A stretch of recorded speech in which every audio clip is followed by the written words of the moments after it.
Mes amis, aujourd'hui on reçoit Fabio Minig, un athlète qui pratique un sport extrême puisqu'il descend des cols à plus de 80 km/h et tout ça sur un longboard. Donc on se réjouit de parler de tout ça avec lui. Mais avant de commencer cette vidéo, mes amis, vous êtes de plus en plus nombreux à nous suivre sur les réseaux sociaux, que ce soit sur TikTok, Instagram, YouTube. Continuez à liker, à commenter, à vous abonner, c'est super important, ça nous donne beaucoup de force. Et puis voilà, ça nous permet d'accueillir des personnalités inspirantes comme on a ce soir, comme Fabio. Bienvenue sur Ressources.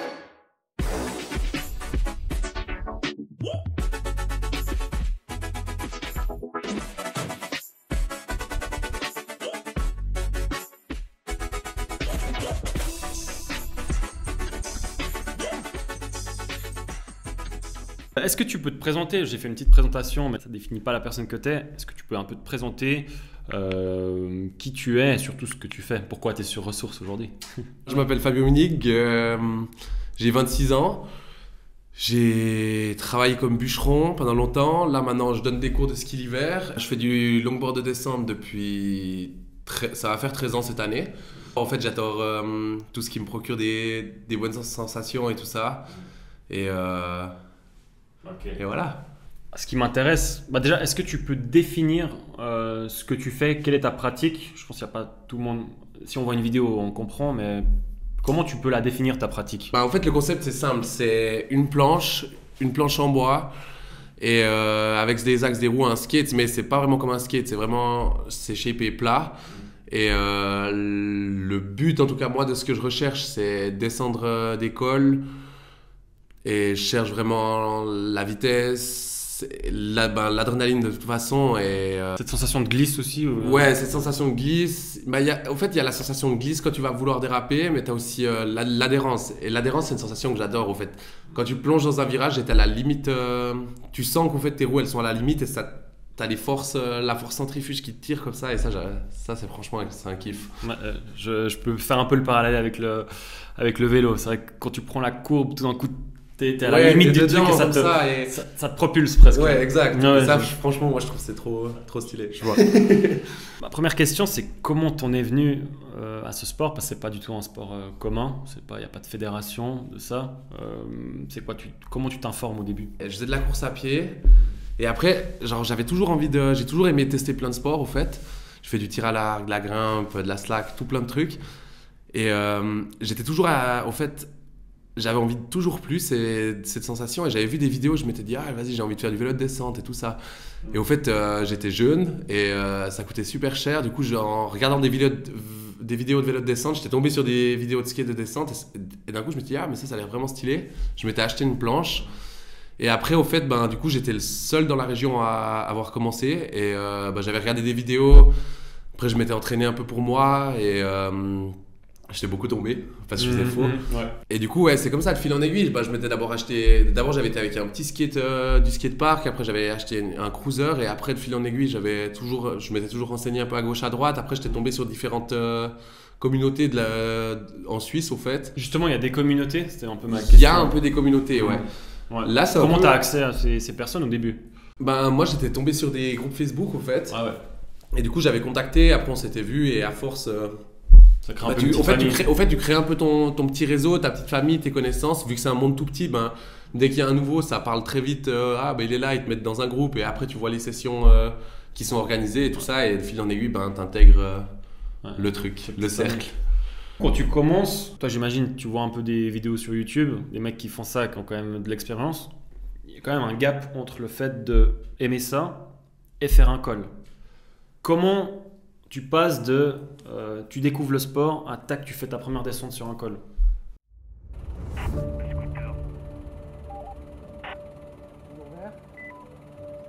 C'est à mon avis aussi pour ça que je pense qu'il y a très peu de personnes qui continuent vraiment jusqu'au bout. Scooter qui vient de passer, mais en descendant, du coup c'est bon.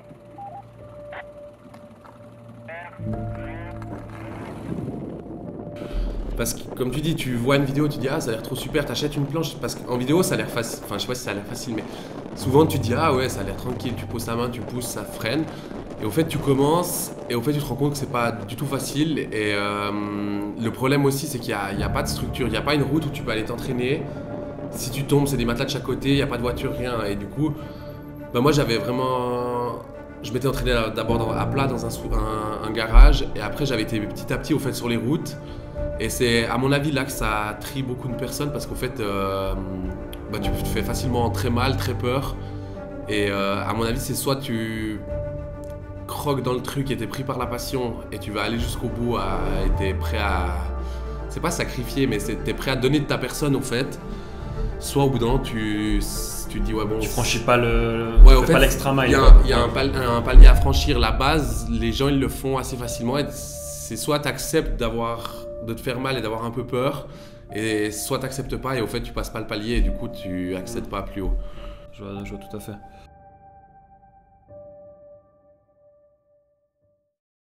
Quand tu commences, c'est quoi le projet au début?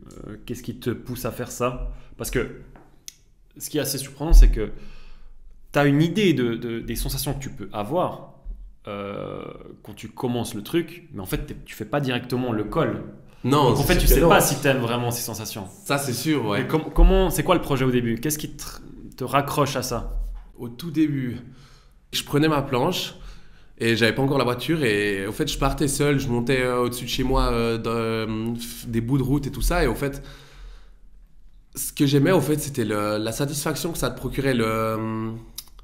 Vu que tu as vraiment une grande peur, c'est clair, au début, Tétanisé. Hein. Tu as vraiment peur. Et au fait, ce que j'adorais, c'est la satisfaction à la fin de la journée, se dire ah, bah, j'ai réussi à aller un virage plus haut, ah ouais, j'ai réussi à faire un peu plus de ça, et tac, tac, tac. Et au fait, tu te vois tout le temps progresser. Ce côté de.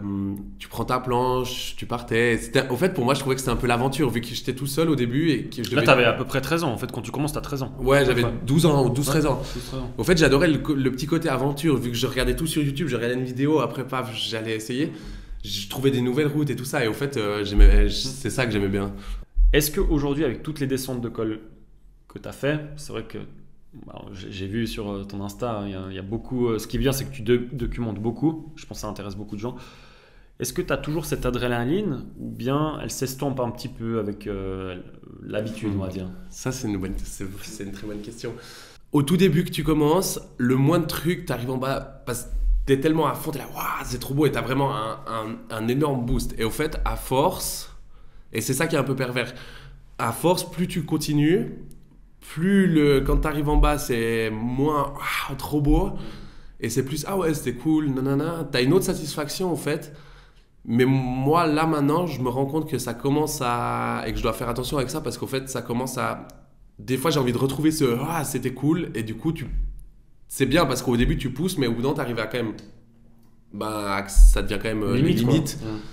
Et tu as toujours envie de pousser plus. Et au fait, il faut trouver la balance entre... le risque et puis le kiff, quoi. Voilà, la prise de risque. Est-ce que tu veux vraiment être à la fin ou bien juste... Ah ouais, en vrai, c'est pas juste, hein, ça te fait toujours un super kiff. Mais vraiment, tu sais très bien, l'adrénaline, quand tu as vraiment le gros shoot. Et au fait, c'est trouver la balance pour pas faire d'erreur, au fait. Ouais. Mais du coup, oui, ça s'estompe un peu.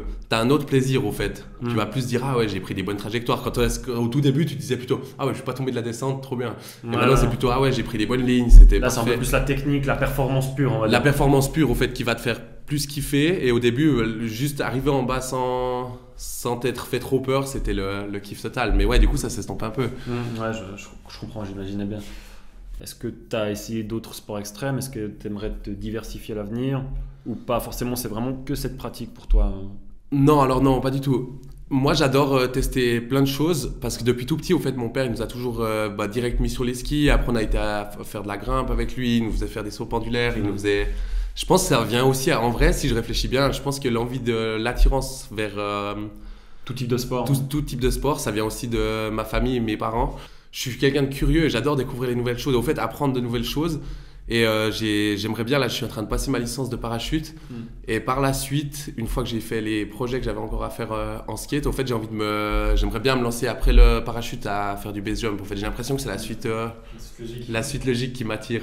Ouais. Mais là, tu laisserais un petit peu de côté ou bien Non, je continuerai toujours. Ouais. Au fait, j'ai envie de me donner les moyens pour que je puisse continuer toujours à fond le skate et faire ça. Mais pour faire le parachute, ça va, mais pour faire du base jump, c'est quelque chose qu'il faut vraiment pas cramer les étapes. Du coup, j'ai envie vraiment de prendre mon temps. Et je me dis que ça, je peux le faire même un peu plus vieux Que maintenant, Que maintenant, en vitesse. Parce qu'en fait, j'aime bien prendre des risques, mais j'aime bien en fait calculer mes risques. Il y a tout le monde enfin plein de gens ils se disent il est complètement cramé dans sa tête, il sait pas ce qu'il fait. Mais en fait, j'aime prendre des risques, mais j'aime quand c'est calculé au fait. Ouais. Comment tu sélectionnes le col? Est-ce qu'il y a déjà une sélection à la base ou bien c'est un peu comme ça, pourquoi pas aller faire cette descente-là? Je la connais pas, mais je suis curieux.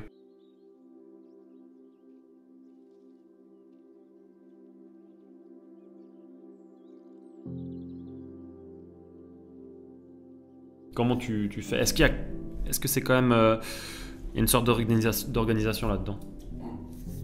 Oui, en vrai, il y a clairement une organisation. Souvent, je cherche des spots sur Google Maps ou des choses comme ça, et juste de vue de haut, tu vois les tracés si ça a l'air intéressant. Mais après, souvent, c'est aussi un peu. Je suis en voiture, je roule.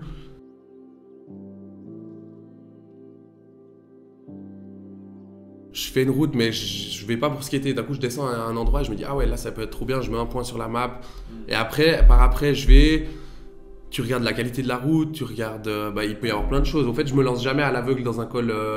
Je monte jamais d'un côté pour descendre de l'autre sans que je connaisse, parce qu'il peut y avoir des bovie stops, il peut y avoir n'importe quoi. D'un coup, un tronçon de nid de poule. Et une fois, je m'étais fait surprendre. J'étais monté, un col que je roulais au col du Yonne justement. Et en fait, ils avaient refait un segment de route. Du coup, ils avaient tout décapé la route. Et moi, j'étais arrivé, mais en me disant, c'est toujours comme d'hab, j'étais arrivé à fond. Et en fait, il y avait le soleil qui reflétait. Et ça faisait juste vu que c'était un peu gras et décapé, ça faisait un peu un rayon de soleil. Et au fait, je suis arrivé sur le décapé et j'ai pris ramassé. Ouais, j'ai pris la bonne pétée. Du coup, depuis, je fais toujours en principe, je vais voir avant et tu fais une descente. En vrai, ça coûte rien, ça prend 10 minutes. Tu descends avec la voiture, tu remontes et ça t'assure pas mal de sécurité. Ça t'assure un peu de peau. Ouais. Tu gardes un peu de Et après, c'est aussi. J'ai des cols ou des routes comme ça que. Peut-être pour des gens c'est pas mythique, mais moi il y a des routes que je me suis toujours dit ah ouais, faut que j'aille la faire, c'est parce que c'est tel et tel col ou telle et telle route. Ouais. Et voilà.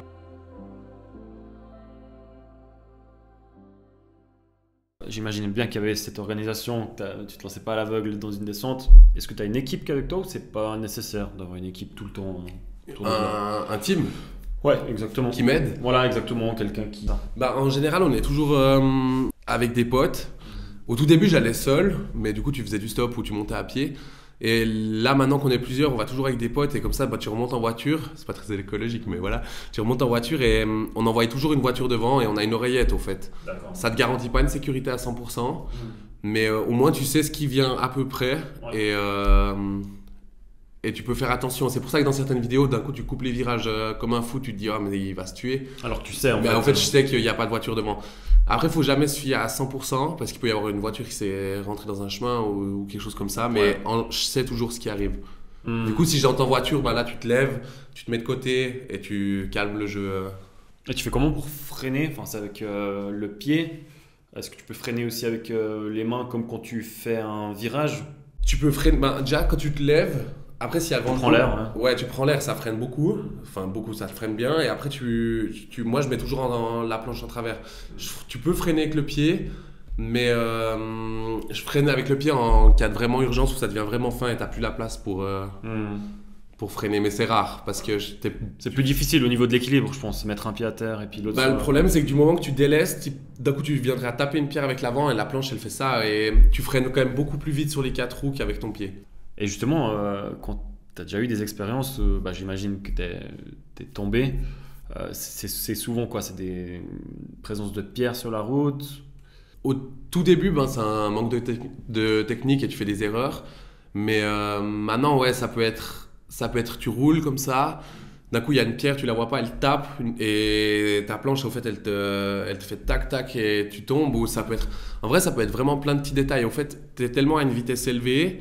Par exemple, une fois en course, j'arrivais derrière un autre que je voulais doubler avec l'aspiration, on était à 100 et j'avais un peu on va dire le démon, je voulais le doubler et j'ai donné un à-coup un peu trop sec pour ouvrir au dernier moment et le passer. Et au fait, là, ma planche, je sais pas pourquoi, j'ai tourné à gauche, mais elle est partie complètement à droite. Mais ça peut être aussi une faute de slide ou juste, ça fait longtemps que ça m'est pas arrivé, mais d'un coup tu vas trop vite et vu qu'on a les axes devant, on les dessert quand même bien pour pouvoir bien. Voilà. Au fait, c'est hyper sensible et du coup, Ça a l'air, c'est stable, mais d'un coup, si, en fait, si tu viendrais à te paniquer un peu, la planche, elle commence à faire comme ça, et avec ça, tu peux cracher. Ouais, Il peut y avoir vraiment plein de manières. Ah ouais, ok. Ou bien t'arrives dans un... Ça m'est déjà arrivé aussi, tout le col, il est sec. T'arrives juste, c'est l'automne, tu rentres dans une partie de forêt, tu rentres à fond comme si c'était sec, et au fait, il y a des feuilles, ou bien d'un coup, il y a juste tout petit peu d'humidité, et si t'as pas des roues de pluie, tu pars... Ah ouais, faut vraiment. Et toi, du coup, t'as eu des mauvaises expériences, je pense que t'es tombé 2-3 fois. Ouais. Mais jamais.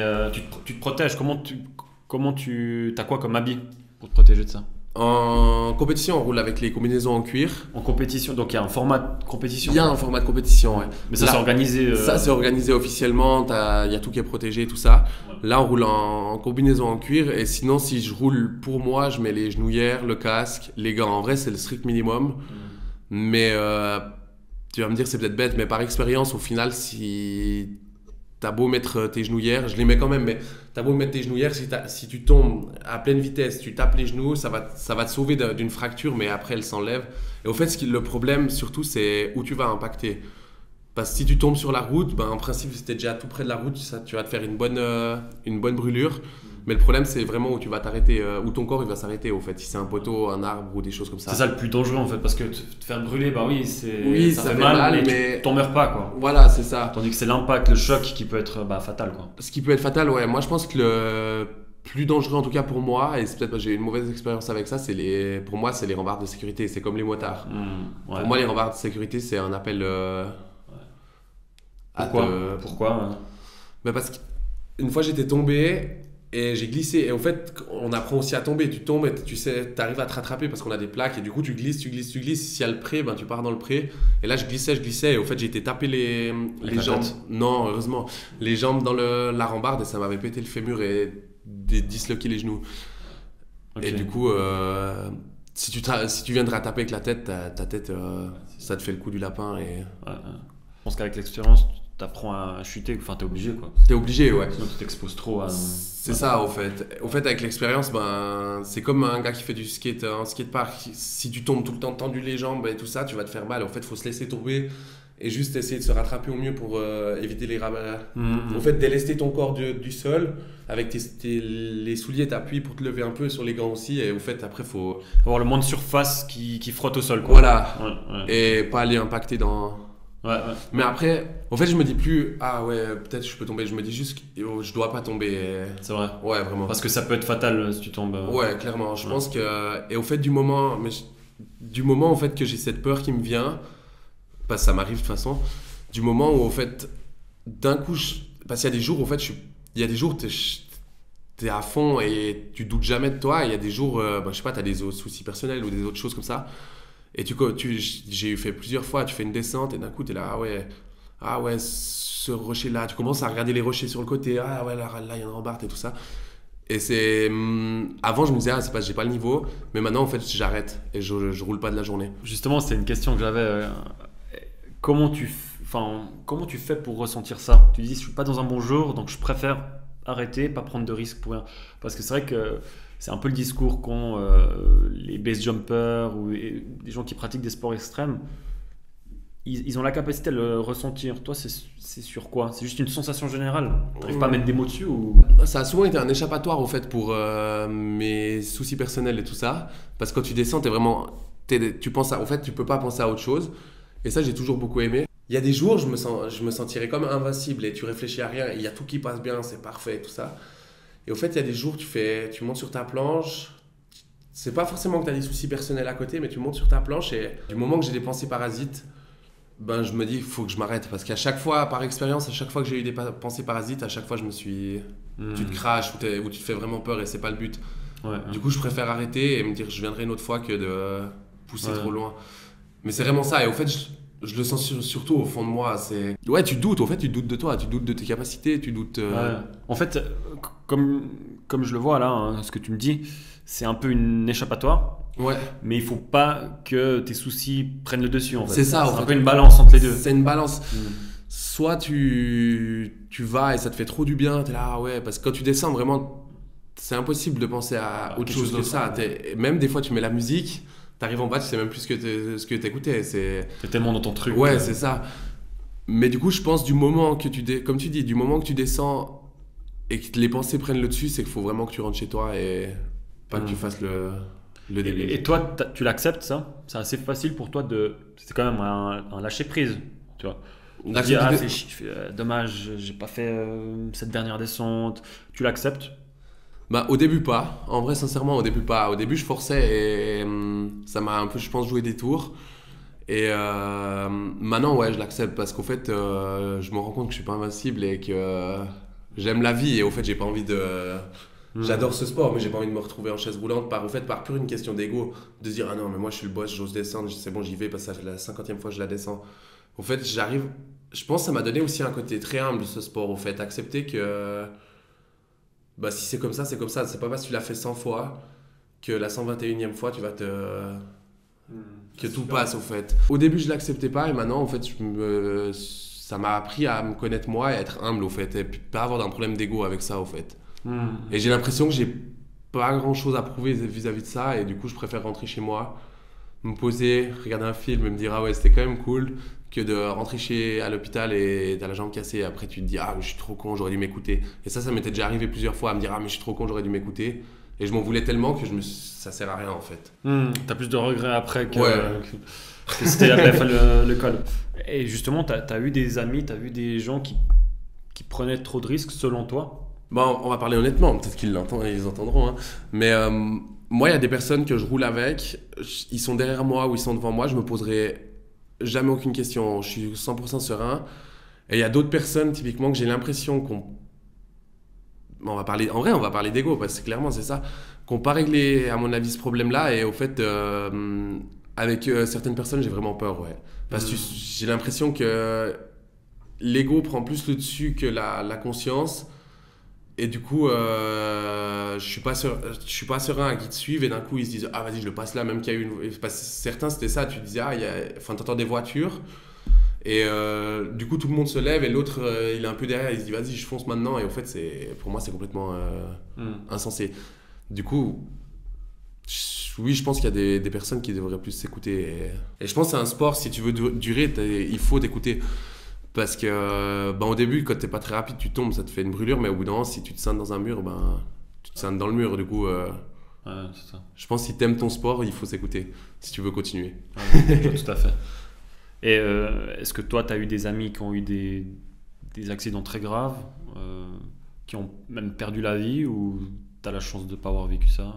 Moi, j'ai une connaissance qui est décédée, mais sinon, des autres connaissances, amis proches pas, mais des autres connaissances qui ont eu des bons gros accidents. Mais sinon, non, on touche du bois. Ouais, bien sûr. On touche Et du bois. ça te ramène sur Terre, quand tu apprends des drames comme ça, comment tu le vis, toi? Est-ce que ça te fait douter de ta pratique ou non, parce que tu sais que tu prends toujours toutes les précautions pour justement ne pas avoir à vivre un événement comme ça? Le risque zéro, je pense qu'il n'existe pas et à mon avis, tout le monde doit en être conscient. Il y en a plein, ils me disent, ah ouais, mais moi, je fais tout bien, en mode il m'arrivera jamais rien. Mais à mon avis, le risque zéro, il n'existe pas du tout. Et d'un autre côté, si j'ai confiance en la personne, ça va. Mais au fait, j'aimerais pas qu'il m'arrive à quelque chose de grave à cause de quelqu'un d'autre. Du coup, si j'aime bien rouler seul aussi, genre ou juste à 2 personnes. Et en fait, j'ai envie que s'il m'arrive un truc, c'est pas une envie, mais que je me dise, c'est moi le responsable, au fait. Ça fait prendre conscience que t'es pas invincible et que faut quand même faire tout pour que ça se passe bien, en fait. Il faut être conscient que tu pars faire ton week-end et il peut très bien t'arriver un truc. À mon avis, si tu perds cette conscience-là, un jour il t'arrivera quelque chose. Je sais pas, c'est peut-être superstitieux, mais. je vois tout à fait.